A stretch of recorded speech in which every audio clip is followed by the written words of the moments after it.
So we found out the problem with the starter was that the tail bushing is wiped out. It's actually a piece of copper pipe or something that somebody made, and that wasn't working out so well anymore. What happens basically, it's pretty common in starters. The back bushing goes out, and that lets the armature wobble around, and it touches the field shoes inside, and you end up with a short, and you're done. So that's what was going on with this. So I'm going to show you how. There's no parts for this. This is a 70-year-old oddball, and there's just no parts for this. So I'm going to show you how, with junk lying around your shop, you can fix the rear starter bushing in pretty much anything you come across. So let's get started. Okay, so the first thing we're going to do to repair this is get the tail cone of this thing bolted down solid in the drill press. So we've got the table anchored so it can't move. We've got this thing clamped with a great big carriage bolt down through the middle of it, and it's tight. So once that's done, you use a countersink. A center would actually be the right way to do this, but I haven't got one, so I'll just use this great big countersink. And you just jiggle it around. You can see that's perfectly centered, because that's imperative that we maintain center, because this all has to be done straight or it's a waste of time and it won't work. So what we're going to do is just put a little bit with the countersink, just put a little lead in on this for our next step. And once we start this process, nothing can move. If anything moves, we're done for. So another thing I need to mention, if the bushing was so bad that the shaft is starting to egg out the actual housing, you may not be able to do this. It'll be difficult to pick up center. But anyway, we're just going to give this a little touch and just get a lead in. Just like that, okay? Just a little touch. There we go. Now on to the second step. Now you can see what we're doing next. We've got a 3/8 pipe tap, and we're going to just put a little pressure down on our countersink. That's going to hold everything on center while we wind this tap in, so the tap goes down perfectly, absolutely perfectly straight. Well, that plan went out the window when I started running the tap into it and found that there was a sleeve in there already. So basically we had a bushing with a bushing in it. So now the hole is too big for our 3/8 pipe tap. And I don't really want to open it up so I can put a 1/2-inch pipe tap down it, because it won't leave a lot of material here on the side. But what I did find was this 3/8 brass nipple that I should be able to press down into there. So we're going to have a go at doing that. Bear with me. Okay, so what I've done now is I've gotten this thing chucked in my vise. I've got the vise bolted down. Everything's solid. I've used this drill bit, which is the right size for the inside of this, just to establish center. And I'll show you what we're going to do next.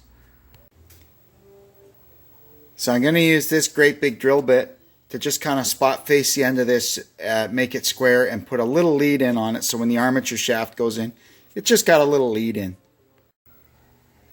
Alright, we've got our new piece all slathered up with green Loctite. We're going to use our little press here to push it home.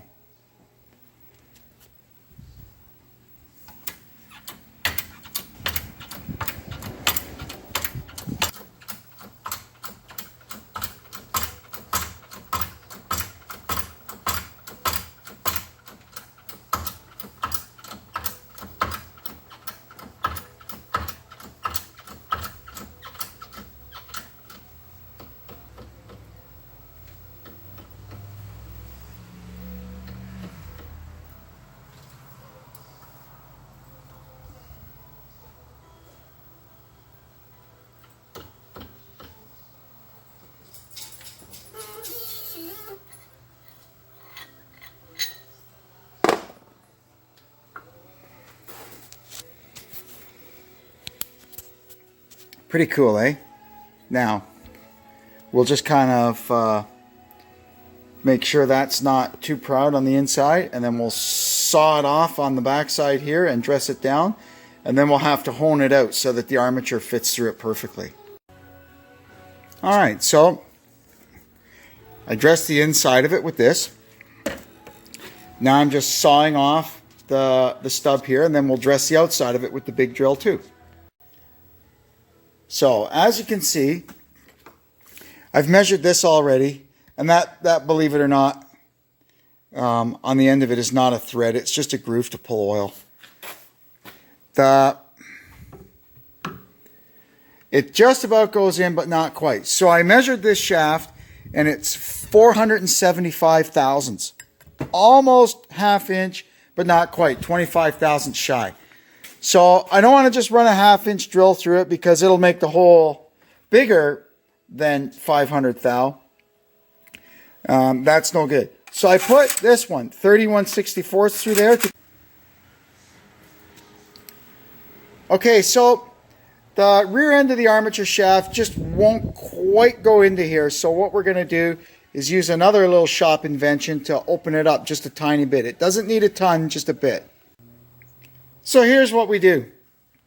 If you haven't got a reamer or a little hone the right size you need, you just get a piece of metal rod, you cut a slot in it, and you wrap a piece of emery around it, and you can put it in there and slowly open it up bit by bit. It's a slow process, but it works.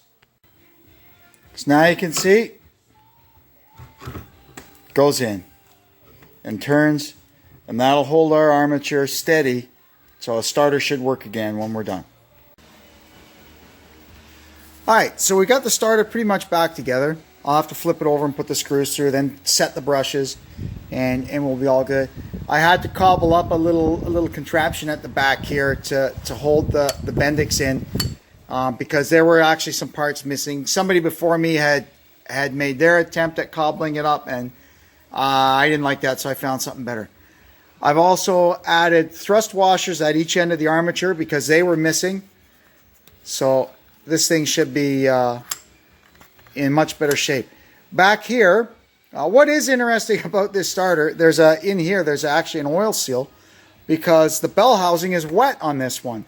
The ring gear on the flywheel is actually the oil pump. It splashes oil all over the inside of the engine. It's not pressure lubed.